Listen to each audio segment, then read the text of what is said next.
বাংলাদেশের ফুটবলে নতুন কোচ নিয়োগকে ঘিরে তৈরি হয়েছে বাড়তি উত্তেজনা ও প্রত্যাশা।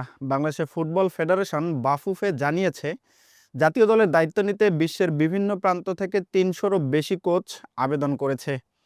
এই বিশাল তালিকায় রয়েছে অন্তত ৩০ জন হাই প্রোফাইল কোচ, যাদের অভিজ্ঞতা আন্তর্জাতিক ফুটবলে অত্যন্ত সমৃদ্ধ।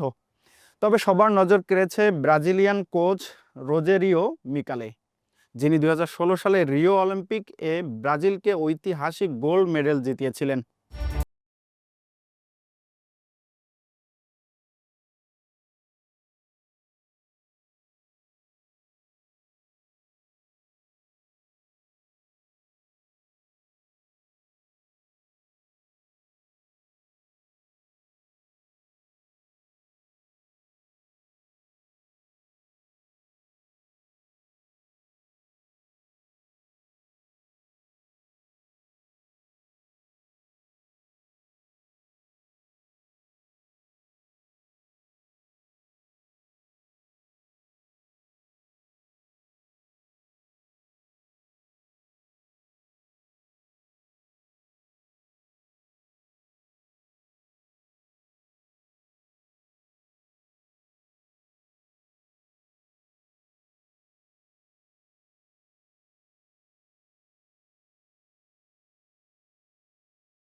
কিছুই এখন নির্ভর করছে বাফুফের চূড়ান্ত সিদ্ধান্তের উপর।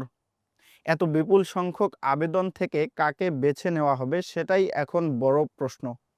বাংলাদেশের ফুটবল ফেডারেশন যদি শেষ পর্যন্ত রোজারিও মিকালের মতো কোচদের হাতে দায়িত্ব তুলে দেয়, তাহলে বাংলাদেশের ফুটবলে নতুন এক অধ্যায়ের সূচনা হতে পারে। এখন দেখার বিষয় কল্পনা বাস্তবে রূপ নেয় কিনা, আর নেইমারের সেই গুরু সত্যি বাংলাদেশের ডাগআউটে দাঁড়ান কিনা। দর্শক, এতক্ষণ দেখছিলেন সকাল নিউজ প্রেজেন্টস খেলার কাগজ। সবসময় খেলার আপডেট পেতে ফলো করুন আমাদের ফেসবুক পেজ এবং সাবস্ক্রাইব করুন আমাদের খেলার কাগজ ইউটিউব চ্যানেল।